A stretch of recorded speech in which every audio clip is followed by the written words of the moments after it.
ਜੀ ਹਾਂ, ਸਾਰੇ ਸਰੋਤਿਆਂ ਨੂੰ ਮੇਰੇ ਵੱਲੋਂ ਪਿਆਰ ਭਰੀ ਸਤਿ ਸ਼੍ਰੀ ਅਕਾਲ। ਹੁਣ ਸਮਾਂ ਹੋ ਗਿਆ ਪ੍ਰੋਗਰਾਮ ਖਬਰ ਤੇ ਨਜ਼ਰ ਬਲਤੇਜ ਪੰਨੂ ਜੀ ਦੇ ਨਾਲ।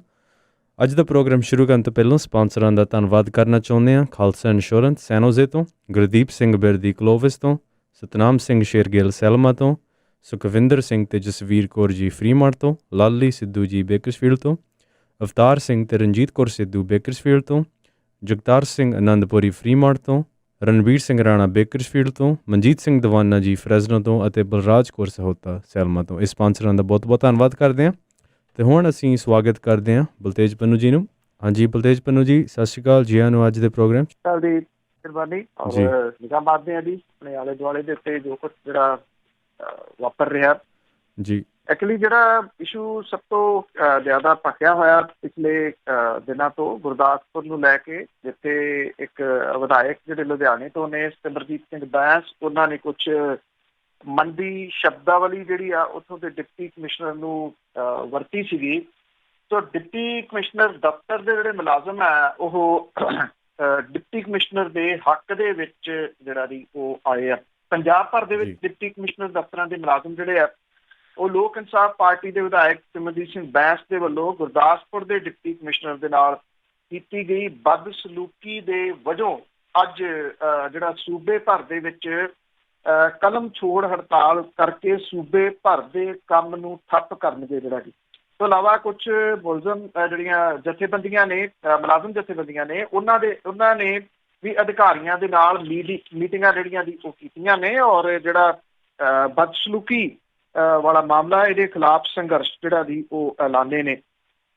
ਜਿਹੜੇ ਇਹ ਦਫ਼ਤਰਾਂ ਦੇ ਮੁਲਾਜ਼ਮ ਨੇ ਉਹਨਾਂ ਦੀ ਯੂਨੀਅਨ ਨੇ ਮੰਗ ਕੀਤੀ ਆ ਕਿ ਸਿਮਰਜੀਤ ਸਿੰਘ ਬੈਂਸ ਦੀ ਵਿਧਾਨ ਸਭਾ ਦੀ ਮੈਂਬਰਸ਼ਿਪ ਖਾਰਜ ਜਿਹੜੀ ਉਹ ਕੀਤੀ ਜਾਵੇ ਤੇ ਉਹਨਾਂ ਨੂੰ ਭਵਿੱਖ ਦੇ ਵਿੱਚ ਚੋਣ ਲੜਨ ਤੋਂ ਅਯੋਗ ਜਿਹੜਾ ਉਹ ਕਰਾਰ ਦਿੱਤਾ ਜਾਵੇ।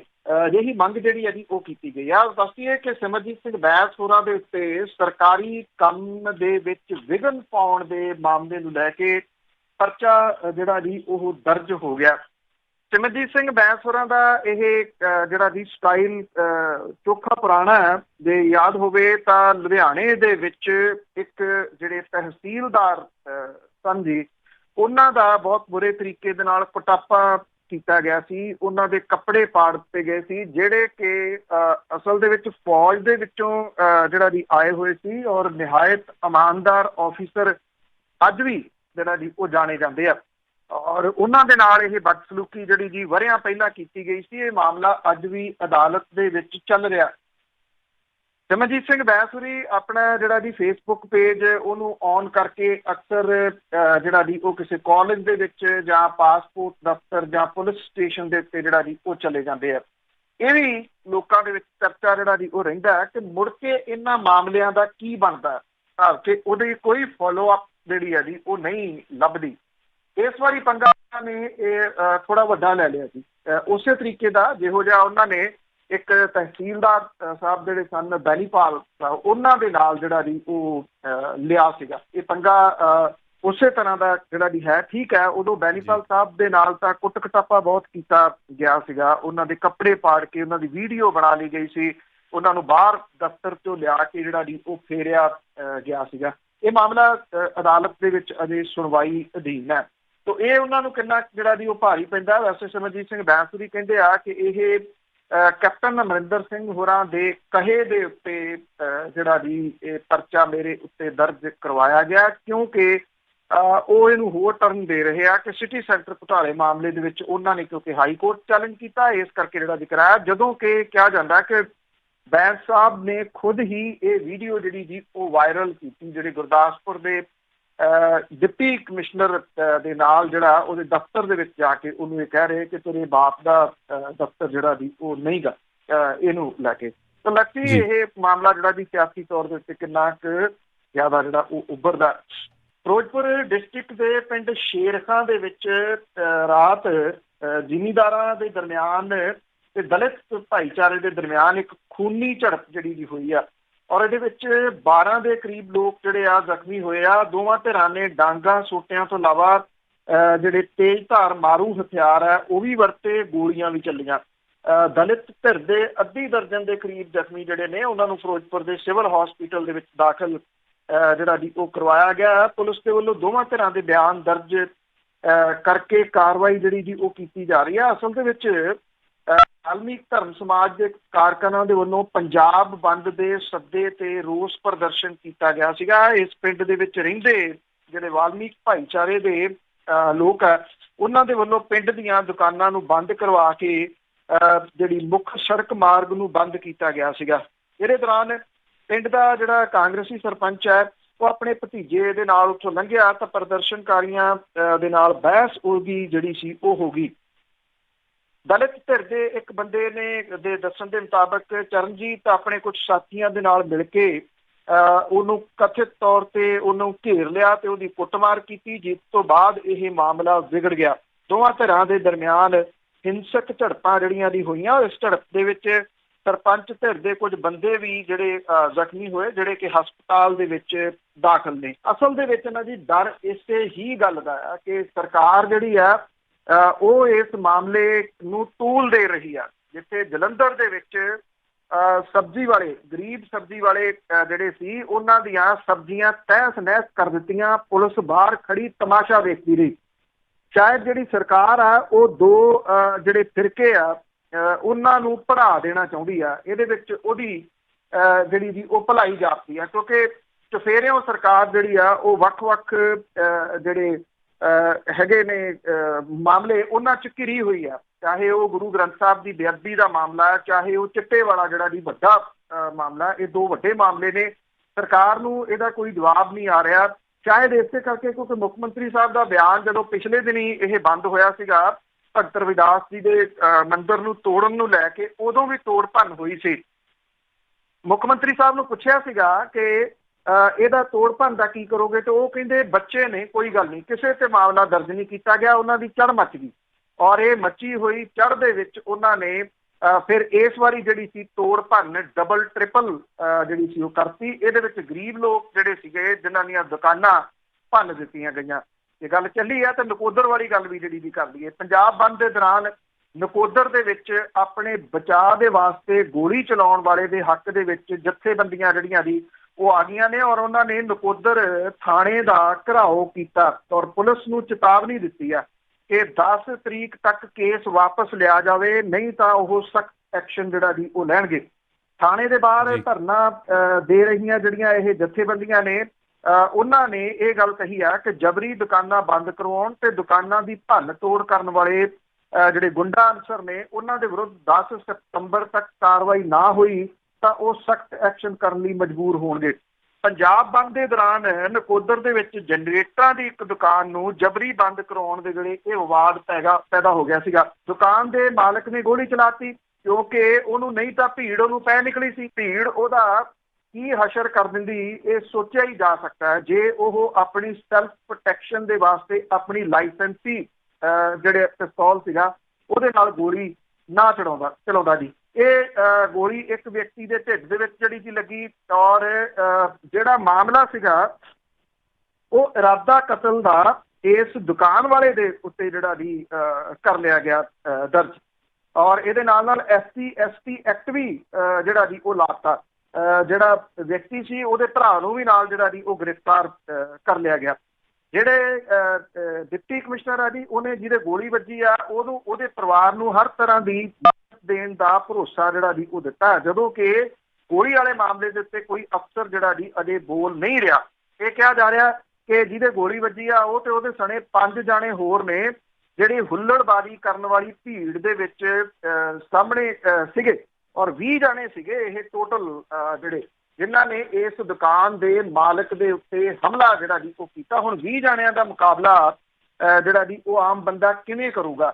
ਦੂਜੀ ਗੱਲ ਹੈ ਕਿ ਜੇ ਕਿਸੇ ਨੇ ਅਸਲੇ ਦਾ ਲਾਇਸੈਂਸ ਜਿਹੜਾ ਜੀ ਉਹ ਲਿਆ ਹੋਇਆ, ਜੇ ਉਹ ਸੈਲਫ ਪ੍ਰੋਟੈਕਸ਼ਨ ਦੇ ਵਾਸਤੇ ਉਹਨੂੰ ਵਰਤਦਾ ਨਹੀਂ ਤੇ ਫਿਰ ਉਹਨੇ ਕਾਹਦੇ ਵਾਸਤੇ ਜਿਹੜਾ ਜੀ ਇਹ ਲਿਆ ਹੋਇਆ।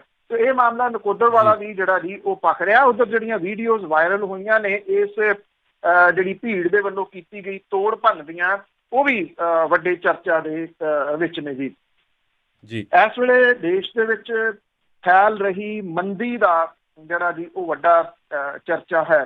ਤੋ ਜਿਹੜਾ ਹੋਰਾ ਪੈਂਦਾ ਮਾਂ ਦੇ ਉੱਤੇ ਉਹ ਟਿੱਪੀ ਧਾਰਨ ਜਿਹੜਾ ਜੀ ਉਹ ਕਰ ਗਿਆ। ਔਰ ਜਿਹੜੇ ਮੋਦੀ ਤੇ ਮੰਦੀ ਜਿਹੜਾ ਜੀ ਇਹ ਲਫ਼ਜ਼ ਹੁਣ ਇਸ ਪਾਸੇ ਨੂੰ ਬਣ ਗਿਆ ਔਰ ਸੂਬਾ ਕੋਈ ਵੀ ਇਸ ਤੋਂ ਅਣਭਿੱਜ ਨਹੀਂ ਰਿਹਾ। ਔਰ ਪੰਜਾਬ ਦੇ ਵਿੱਚ ਵੱਧ ਰਹੀ ਆਰਥਿਕ ਮੰਦੀ ਜਿਹੜੀ ਆ ਜੀ ਉਹ ਵੀ ਇਸ ਵੇਲੇ ਮੂੰਹ ਚੁੰਗਲਾ ਪਾਉਣ ਵਾਲੀ ਹੈ। ਸੂਬੇ ਦੇ ਵਿੱਚ 72,311.85 ਕਰੋੜ ਰੁਪਈਏ ਦੇ ਮਾਲੀਆ ਦੀ ਵਸੂਲੀ ਦੇ ਟੀਚੇ ਦੇ ਮੁਕਾਬਲੇ 60,832 ਕਰੋੜ ਰੁਪਈਏ ਦੀ ਵਸੂਲੀ ਹੋਈ ਹੈ। GST ਦੇ ਵਿੱਚ ਗਿਰਾਵਟ ਲਗਾਤਾਰ ਜਾਰੀ ਹੈ। ਅਪ੍ਰੈਲ ਤੋਂ ਜੂਨ ਤੱਕ 10% ਟੈਕਸ ਵਸੂਲੀ ਦਾ ਟੀਚਾ ਸੀ, ਪਰ ਵਸੂਲੀ ਦੀ ਦਰ 7% ਰਹੀ। ਜੁਲਾਈ ਤੇ ਅਗਸਤ ਮਹੀਨਿਆਂ ਦੇ ਵਿੱਚ ਇਹ ਘਟ ਕੇ 5% ਦੇ ਉੱਤੇ ਆ ਗਈ। ਸਾਲ 18-19 ਦੀ ਪਹਿਲੀ ਤਿਮਾਹੀ ਦਾ ਮਾਲੀਆ 3617 ਕਰੋੜ ਰੁਪਏ ਸੀਗਾ, ਜਿਹੜਾ ਕਿ 2019-20 ਦੇ ਵਿੱਚ ਘਟ ਕੇ 3252 ਕਰੋੜ ਰੁਪਏ ਰਹਿ ਗਿਆ। GST ਦਾ ਇਹ ਘਾਟਾ 10% ਆ। ਮਾਹਰ ਕਹਿੰਦੇ ਆ ਕਿ ਨੋਟਬੰਦੀ ਦੇ ਨਾਲ ਸ਼ੁਰੂ ਹੋਈ ਮੰਦੀ ਤੇ ਪਿੱਛੋਂ GST ਲਾਗੂ ਹੋਣ ਦੇ ਨਾਲ ਹਾਲਤ ਹੋਰ ਵਿਗੜੀ ਆ।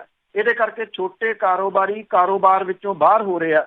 ਅਰਥ ਸ਼ਾਸਤਰੀ ਪ੍ਰੋਫੈਸਰ ਜਿਹੜੇ ਨੇ ਜੀ ਉਹ ਇਹ ਕਹਿੰਦੇ ਆ ਕਿ 2022 ਤੱਕ GST ਦੀ ਭਰਪਾਈ ਕੇਂਦਰ ਸਰਕਾਰ ਨੇ ਕਰਨੀ ਆ।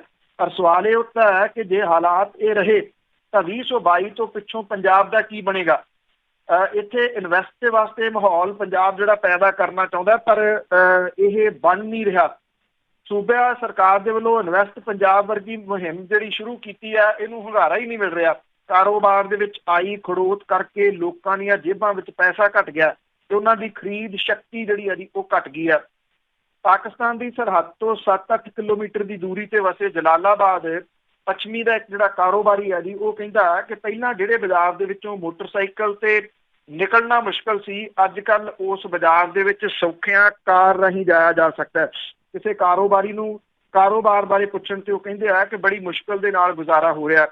ਕੈਪਟਨ ਸਰਕਾਰ ਦੀ ਆਮਦ ਤੋਂ ਬਾਅਦ ਸਟੀਲ ਸਿਟੀ ਮੰਡੀ ਗੋਬਿੰਦਗੜ੍ਹ ਦੀਆਂ ਚਿਮਨੀਆਂ ਵਿੱਚੋਂ ਟਾਵਾਂ ਧੂੰਆਂ ਨਿਕਲਣਾ ਸ਼ੁਰੂ ਹੋਇਆ ਸੀ, ਪਰ ਉਸਾਰੀ ਤੇ ਆਧਾਰੀ ਢਾਂਚੇ ਦੇ ਕੰਮਕਾਜ ਦੀ ਗਤੀ ਜਿਹੜੀ ਸੀ ਉਹ ਸਲੋ ਹੋਣ ਕਰਕੇ ਸਟੀਲ ਸਨਅਤ ਦੇ ਵਿੱਚ 25% ਦੀ ਮੰਗ ਘਟ ਗਈ ਔਰ ਸਟੀਲ ਦੀਆਂ ਕੀਮਤਾਂ ਪਿਛਲੇ ਸਾਲ ਦੇ ਮੁਕਾਬਲੇ 30% ਘਟ ਗਈਆਂ, ਪਰ ਫਿਰ ਵੀ ਮੰਗ ਜਿਹੜੀ ਉਹ ਵੱਧ ਨਹੀਂ ਰਹੀ। ਸਟੀਲ ਫਰਨੇਸ ਐਸੋਸੀਏਸ਼ਨ ਜਿਹੜੀ ਹੈ ਜੀ ਉਹ ਕਹਿੰਦੀ ਹੈ ਕਿ ਇਸ ਸਾਲ ਅਪ੍ਰੈਲ ਤੋਂ ਸਟੀਲ ਦੀ ਮੰਗ 25% ਜਿਹੜੀ ਉਹ ਘਟੀ ਆ।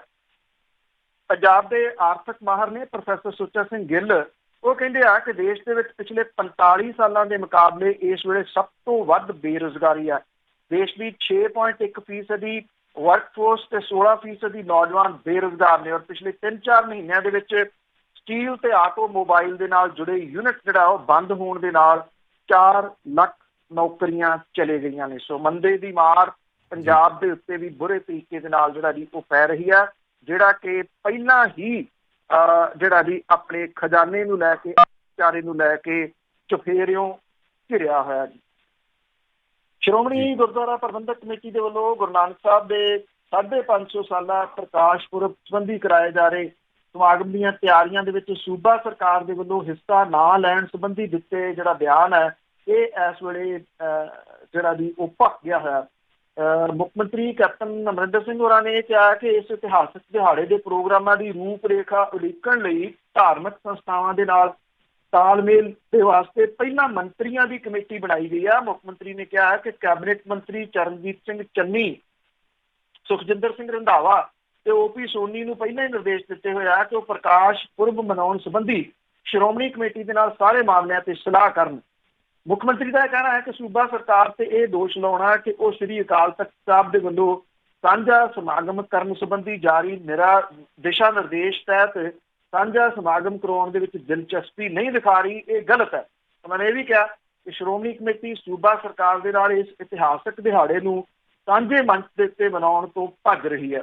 ਮੁੱਖ ਮੰਤਰੀ ਨੇ ਸਰਕਾਰ ਦੀ ਵਚਨਬੱਧਤਾ ਨੂੰ ਦੁਹਰਾਉਂਦਿਆਂ ਕਿਹਾ ਕਿ ਉਹ ਚਾਹੁੰਦੇ ਆ ਕਿ ਅਜਿਹਾ ਇਤਿਹਾਸਕ ਦਿਹਾੜਾ ਸ਼੍ਰੋਮਣੀ ਕਮੇਟੀ ਨਾਲ ਸਾਂਝੇ ਤੌਰ ਦੇ ਉੱਤੇ ਮਨਾਇਆ ਜਾਵੇ ਔਰ ਉਹਨਾਂ ਨੇ ਇਹ ਵੀ ਕਿਹਾ ਕਿ ਸ਼੍ਰੋਮਣੀ ਕਮੇਟੀ ਦੇ ਪ੍ਰਧਾਨ ਨੂੰ ਸੱਦਾ ਦਿੰਦੇ ਆ ਕਿ ਅਗਲੇ ਦਿਨਾਂ ਦੇ ਵਿੱਚ ਸੱਦੀ ਜਾਣ ਵਾਲੀ ਸੂਬਾ ਪੱਧਰੀ ਪ੍ਰਬੰਧਕ ਕਮੇਟੀ ਦੀ ਮੀਟਿੰਗ ਦੇ ਵਿੱਚ ਜਿਹੜਾ ਜੀ ਉਹ ਸ਼ਾਮਲ ਹੋਣ।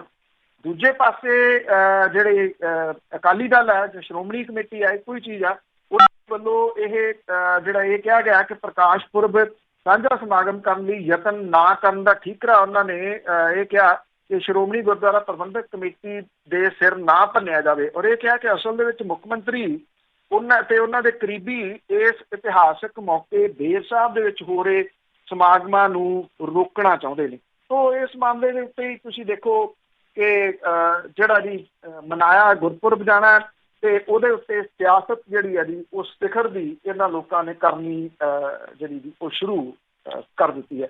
ਇਹ ਹਾਲਾਤ ਜਿਹੜੇ ਜੀ ਇਹਨਾਂ ਸਿਆਸਤਦਾਨਾਂ ਦੇ ਬਣੇ ਹੋਏ ਨੇ। ਵੈਸੇ ਜੋ ਕੁਛ ਵੀ ਜਿਹੜਾ ਜੀ ਉਹ ਚੱਲ ਰਿਹਾ ਦੇਖਿਆ ਜਾਵੇ ਤਾਂ ਉਹਦੇ ਵਿੱਚ ਗੁਰੂ ਨਾਨਕ ਸਾਹਿਬ ਦੇ ਸੰਦੇਸ਼ ਦੀ ਤਾਂ ਕਿਤੇ ਗੱਲ, ਕਿਤੇ ਝਾਕੀ ਜਿਹੜੀ ਉਹ ਨਜ਼ਰ ਨਹੀਂ ਆਉਂਦੀ। ਚਾਹੇ ਇਹ ਨਗਰ ਕੀਰਤਨ ਜਿਹੜਾ ਜੀ ਉਹ ਥਾਂ ਥਾਈਂ ਹੋ ਕੇ ਜਿਹੜਾ ਜੀ ਉਹ ਚਲੇ ਗਿਆ ਹੋਵੇ, ਪਰ ਉਹਦੇ ਵਿੱਚ ਗੁਰੂ ਨਾਨਕ ਸਾਹਿਬ ਦੇ ਸੰਦੇਸ਼ ਦੀ ਕਿੰਨੀ ਕੁ ਗੱਲ ਹੈ ਜੇ ਹੁੰਦੀ ਤੇ ਇਹਨਾਂ ਦੇ ਵਿੱਚੋਂ ਕੋਈ ਵੀ ਫਲੈਕਸੀਬਲ ਨਹੀਂ ਗਾ ਜੀ ਜਿਹੜਾ ਕਿ ਝੁੱਕ ਕੇ ਜਿਹੜੀ ਗੱਲ ਹੈ ਉਹ ਅੱਗੇ ਕਰ ਸਕੇ ਜਾਂ ਗੁਰਪੁਰਬ ਤੱਕ ਜਿਹੜਾ ਜੀ ਉਹ ਇਕੱਠੇ ਹੋ ਜਾਣ। ਪੰਜਾਬ ਦੇ ਵਿੱਚ ਐਗਰੀਕਲਚਰ ਲੈਂਡ ਨੂੰ ਠੇਕੇ ਦੇ ਉੱਤੇ ਦਿੱਤੇ ਜਾਣ ਤੋਂ ਬਾਅਦ ਕਬਜ਼ਾ ਹੋਣ ਦੇ ਮਾਮਲੇ 'ਚ ਰੋਕਣ ਦੇ ਵਾਸਤੇ ਸਰਕਾਰ ਇੱਕ ਐਕਟ ਜਿਹੜਾ ਜੀ ਉਹ ਲਿਆਉਣ ਵਾਲੀ ਹੈ। ਮੈਂ ਇਹਦੀ ਗੱਲ ਪਹਿਲਾਂ ਵੀ ਜਿਹੜੀ ਸਾਂਝੀ ਕੀਤੀ ਸੀਗੀ ਕੁਝ ਸਮਾਂ ਪਹਿਲਾਂ ਕਿ ਅਜਿਹਾ ਐਕਟ ਜਿਹੜਾ ਜੀ ਉਹ ਸਰਕਾਰ ਲਿਆਉਣ ਦੇ ਰੌਂ ਦੇ ਵਿੱਚ ਹੈ। ਹੁਣ ਇਹ ਕਿਹਾ ਜਾ ਰਿਹਾ ਹੈ ਕਿ ਇਹ ਛੇਤੀ ਐਕਟ ਜਿਹੜਾ ਉਹ ਆਊਗਾ। ਇਹਦੇ ਵਾਸਤੇ ਜਿਹੜਾ ਜੀ 3 ਮੰਤਰੀਆਂ ਦੀ ਡਿਊਟੀ ਜਿਹੜੀ ਆ ਉਹ ਲਾਈ ਗਈ ਆ, ਕਮੇਟੀ ਬਣਾਈ ਗਈ ਆ ਔਰ ਇਹਦੇ ਵਿੱਚ ਇਸ ਐਕਟ ਨੂੰ ਲੈ ਕੇ ਚਰਚਾ ਜਿਹੜੀ ਜੀ ਹੋਈ ਆ। ਇਸ ਤੋਂ ਬਾਅਦ ਇਹਨੂੰ ਕੈਬਨਿਟ ਦੇ ਵਿੱਚ ਲਿਆਂਦਾ ਜਾਊਗਾ। ਕੈਬਨਿਟ 'ਚੋਂ ਐਕਟ ਪਾਸ ਕਰਵਾ ਕੇ ਵਿਧਾਨ ਸਭਾ ਦੇ ਵਿੱਚ ਰੱਖਿਆ ਜਾਊਗਾ। ਵਿਧਾਨ ਸਭਾ ਦੇ ਵਿੱਚ ਪਾਸ ਹੋਣ ਦੇ ਉੱਤੇ ਇਹਨੂੰ ਕਾਨੂੰਨੀ ਰੂਪ ਮਿਲੂਗਾ। ਇਸ ਐਕਟ ਦੇ ਤਹਿਤ ਕਿਸਾਨਾਂ ਨੂੰ ਜ਼ਮੀਨ ਖੇਤੀ ਦੇ ਵਾਸਤੇ ਠੇਕੇ ਦੇ ਉੱਤੇ ਦੇਣ ਲਈ ਪਹਿਲਾਂ ਇੱਕ ਲਿਖਤ ਜਿਹੜਾ ਜੀ ਸਮਝੌਤਾ ਕਰਨਾ ਹੋਊਗਾ ਔਰ ਸੂਬੇ ਦੇ ਵਿੱਚ 10,53,000 ਕਿਸਾਨ ਖੇਤੀ ਦਾ ਜਿਹੜਾ ਜੀ ਉਹ ਕੰਮ ਕਰਦੇ ਆ। ਇਹ ਕਿਹਾ ਗਿਆ ਜੀ ਕਿ ਇਹ ਐਕਟ ਦੇ ਅਧੀਨ ਸਿਰਫ ਐਗਰੀਕਲਚਰ ਲੈਂਡ ਨੂੰ ਸ਼ਾਮਲ ਕੀਤਾ ਜਾਊਗਾ। ਜੇ ਕੋਈ ਜ਼ਿਮੀਂਦਾਰ ਆਪਣੀ ਖੇਤੀ ਵਾਲੀ ਜ਼ਮੀਨ ਨੂੰ ਕਿਸੇ ਦੂਜੇ ਨੂੰ ਕੰਮ ਦੇ ਠੇਕੇ ਦੇ ਉੱਤੇ ਦਿੰਦਾ, ਹਿੱਸੇ ਦੇ ਉੱਤੇ ਦਿੰਦਾ, ਬਾਅਦ ਦੇ ਵਿੱਚ ਜ਼ਮੀਨ ਦੇ ਉੱਤੇ ਕਬਜ਼ਾ ਹੋ ਜਾਂਦਾ ਤੇ ਇਦਾਂ ਦੀ ਸੂਰਤ ਦੇ ਵਿੱਚ ਜ਼ਿਮੀਂਦਾਰ ਨੂੰ ਅਦਾਲਤ ਦਾ ਦਰਵਾਜ਼ਾ ਜਿਹੜਾ ਜੀ ਉਹ ਖੜਕਾਉਣਾ ਹੋਊਗਾ। ਜੇ ਇਹ ਖੇਤੀ ਦੇ ਵਾਸਤੇ ਦਿੰਦਾ ਤੇ ਇਸ ਐਕਟ ਦੇ ਤਹਿਤ ਬਣਾਏ ਗਏ ਜਿਹੜਾ ਆਯੋਗ ਹੈ ਜੀ ਉਹਦੇ ਵਿੱਚ ਸੁਣਵਾਈ ਇਹਦੀ ਹੋਊਗੀ। ਇਹ ਵੀ ਕਿਹਾ ਗਿਆ ਕਿ ਇਹ ਜਿਹੜਾ ਐਕਟ ਬਣਾਇਆ ਜਾਊਗਾ ਇਹ ਕੰਪਲਸਰੀ ਨਹੀਂ ਕੀਤਾ ਜਾਊਗਾ ਕਿ ਹਰੇਕ ਨੂੰ ਠੇਕੇ ਦੇ ਉੱਤੇ ਜ਼ਮੀਨ ਦੇਣ ਦੇ ਵਾਸਤੇ ਇਹਦੇ ਥਰੂ ਜਾਣਾ ਪਊਗਾ।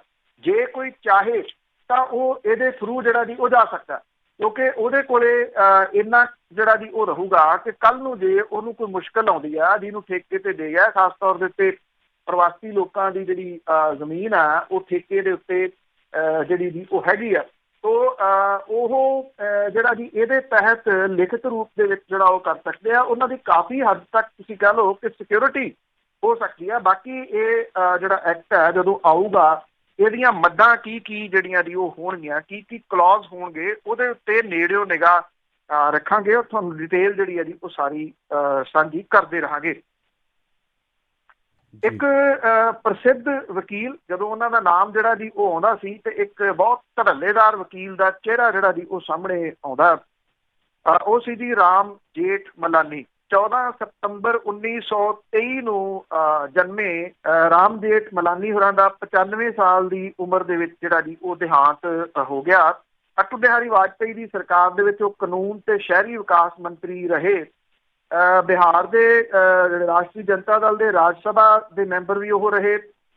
ਦੇਸ਼ ਦੇ ਵਿੱਚ ਸਾਰੀਆਂ ਹਾਈ ਕੋਰਟਾਂ ਦੇ ਵਿੱਚ ਕੇਸ ਲੜਨ ਵਾਲੇ ਰਾਮ ਜੇਠ ਮਲਾਨੀ ਹੋਰਾਂ ਨੂੰ 17 ਸਾਲ ਦੀ ਉਮਰ ਦੇ ਵਿੱਚ ਵਕਾਲਤ ਦੀ ਡਿਗਰੀ ਮਿਲ ਗਈ ਸੀ। ਔਰ ਉਹਨਾਂ ਦੇ ਨਾਮ ਦੇਸ਼ ਦੇ ਸਭ ਤੋਂ ਘੱਟ ਉਮਰ ਦੇ ਤੇ ਸਭ ਤੋਂ ਵੱਧ ਉਮਰ ਦੇ ਵਕੀਲ ਹੋਣ ਦਾ ਰਿਕਾਰਡ ਰਿਹਾ। ਉਹ 77 ਸਾਲ ਇਸ ਪੇਸ਼ੇ ਦੇ ਵਿੱਚ ਰਹੇ। ਸਾਬਕਾ ਪ੍ਰਧਾਨ ਮੰਤਰੀ ਇੰਦਰਾ ਗਾਂਧੀ ਹੋਰਾਂ ਦੀ ਹੱਤਿਆ ਤੋਂ ਬਾਅਦ ਪੂਰੇ ਦੇਸ਼ ਦੇ ਵਿੱਚ ਕੋਈ ਵੀ ਵਕੀਲ ਸਤਵੰਤ ਸਿੰਘ ਤੇ ਕੇਹਰ ਸਿੰਘ ਦੇ ਕੇਸ ਦੀ ਪੈਰਵਾਈ ਕਰਨ ਦੇ ਵਾਸਤੇ ਤਿਆਰ ਨਹੀਂ ਸੀਗਾ। ਉਦੋਂ ਰਾਮ ਜੇਠ ਮਲਾਨੀ ਨੇ ਇਸ ਕੇਸ ਨੂੰ ਲੜਿਆ ਸੀ। ਆਜ਼ਾਦ ਭਾਰਤ ਦੇ ਵਿੱਚ ਸਭ ਤੋਂ ਮਹਿੰਗੇ ਵਕੀਲਾਂ ਦੇ ਵਿੱਚੋਂ ਉਹ ਇੱਕ ਸੀ। ਉਹਨਾਂ ਦੀ ਫੀਸ 1 ਕਰੋੜ ਰੁਪਏ ਤੱਕ ਜਿਹੜੀ ਵੀ ਉਹ ਚਲੀ ਗਈ ਸੀਗੀ। ਰਾਮ ਜੇਠ ਮਲਾਨੀ ਦੀ ਵਕਾਲਤ ਦੀ ਪ੍ਰੈਕਟਿਸ ਦਾ ਤਰੀਕਾ ਇਹ ਸੀਗਾ ਕਿ ਹਰ ਕਿਸੇ ਨੂੰ ਉਹ ਕਈ ਵਾਰੀ ਜਿਹੜਾ ਦੀ ਉਹ ਸ਼ਸ਼ੋ ਪੰਜ ਦੇ ਵਿੱਚ ਪਾ ਦਿੰਦੇ ਸੀਗੇ। ਹਰਸ਼ਦ ਮਹਿਤਾ ਸਕੈਮ ਕੇਸ ਦੇ ਵਿੱਚ ਜਦੋਂ ਦੋਸ਼ ਲੱਗਿਆ ਸੀ ਤਾਂ ਮਹਿਤਾ ਨੇ ਨਰਸਿਮ ਰਾਓ ਨੂੰ 1 ਕਰੋੜ ਰੁਪਏ ਦੀ ਰਿਸ਼ਵਤ ਸੂਟ ਕੇਸ ਦੇ ਵਿੱਚ ਦਿੱਤੀ ਤਾਂ ਬਚਾਓ ਪੱਖ ਨੇ ਦਲੀਲ ਦਿੱਤੀ ਕਿ ਏਡਾ ਵੱਡਾ ਪੈਸਾ ਇੱਕ ਸੂਟ ਕੇਸ ਦੇ ਵਿੱਚ ਆਉਣਾ ਸੰਭਵ ਨਹੀਂ ਹੈ। ਔਰ ਇਹ ਕਿਹਾ ਜੀ ਕਿ ਰਾਮ ਜੇਠ ਮਲਾਨੀ ਕੋਰਟ ਦੇ ਵਿੱਚ 1 ਦਿਨ ਦਾ ਉਹਨੇ ਸਮਾਂ ਮੰਗਿਆ। ਅਗਲੀ ਤਰੀਕ ਦੇ ਉੱਤੇ ਜਦੋਂ ਗਏ ਤੇ ਉਹਦੇ ਹੱਥ ਦੇ ਵਿੱਚ ਇੱਕ ਸੂਟਕੇਸ ਸੀ। ਉਹਨਾਂ ਨੇ ਕਿਹਾ ਕਿ ਪਿਛਲੀ ਸੁਣਵਾਈ ਦੇ ਦੌਰਾਨ ਮੇਰੇ ਜਿਹੜੇ ਦੋਸਤ ਸੀਗੇ ਵਕੀਲ, ਉਹਨੇ ਕਿਹਾ ਸੀਗਾ ਕਿ ਇਹ 1 ਕਰੋੜ ਬੜੀ ਰਕਮ ਹੁੰਦੀ ਹੈ, ਸੂਟਕੇਸ ਦੇ ਵਿੱਚ ਨਹੀਂ ਆਉਂਦੀ। ਉਹਨੇ ਕਿਹਾ ਕਿ ਇਹ ਸੂਟਕੇਸ ਵੇਖੋ, ਇਹਦੇ ਵਿੱਚ 1 ਕਰੋੜ ਰੁਪਈਆ ਹੈ, ਗਿਣਵਾ ਲਓ। ਔਰ ਇਹ ਦਲੀਲ ਜਿਹੜੀ ਸੀ ਬੜੀ ਚਰਚਿਤ ਅਦਾਲਤ ਦੇ ਵਿੱਚ ਜਿਹੜੀ ਉਦੋਂ ਹੋਈ ਸੀਗੀ। ਤੇ ਉਹ ਦਲੀਲ ਦੇ ਨਾਲ ਗੱਲ ਕਰਨ ਵਾਲੇ ਜਿਹੜੇ ਦੀ ਉਹ ਵਕੀਲ ਸਨ ਰਾਮ ਜੇਠ ਮਲਾਨੀ। ਔਰ ਸਿੱਖ ਭਾਈਚਾਰੇ ਦੇ ਕਈ ਕੇਸ ਜਿਹੜੇ ਸੀਗੇ ਜੀ ਉਹਨਾਂ ਨੇ ਲੜੇ। ਕੰਟਰੋਵਰਸੀ ਵੀ ਕਈ ਕਿਸਮ ਦੀ ਜਿਹੜਾ ਜੀ ਉਹ ਰਹੀ। ਸੋ 95 ਸਾਲ ਦੀ ਉਮਰ ਦੇ ਵਿੱਚ ਉਹਨਾਂ ਦਾ ਦੇਹਾਂਤ ਹੋ ਗਿਆ। ਬਹੁਤ ਮਿਹਰਬਾਨੀ, ਧੰਨਵਾਦ ਦਿਲਪ੍ਰੀਤ ਜੀ। ਬਹੁਤ ਬਹੁਤ ਧੰਨਵਾਦ ਤੁਹਾਡਾ ਬਲਤੇਜ ਪੰਨੂ ਜੀ। ਥੈਂਕ ਯੂ ਸਰ ਜੀ। ਸਤਿ ਸ਼੍ਰੀ ਅਕਾਲ ਜੀ। ਜੀ ਇਹ ਸਨ ਬਲਤੇਜ ਪੰਨੂ ਜੀ ਅੱਜ ਦੇ ਪ੍ਰੋਗਰਾਮ 'ਚ ਖਬਰ ਤੇ ਨਜ਼ਰ। ਇੱਦਾਂ ਹੀ ਅਸੀਂ ਇਜਾਜ਼ਤ ਕਰਦੇ ਹਾਂ। ਸਾਰੇ ਸਰੋਤਿਆਂ ਨੂੰ ਮੇਰੇ ਵੱਲੋਂ ਪਿਆਰ ਭਰੀ ਤੇ ਨਿੱਘੀ ਸਤਿ ਸ਼੍ਰੀ ਅਕਾਲ।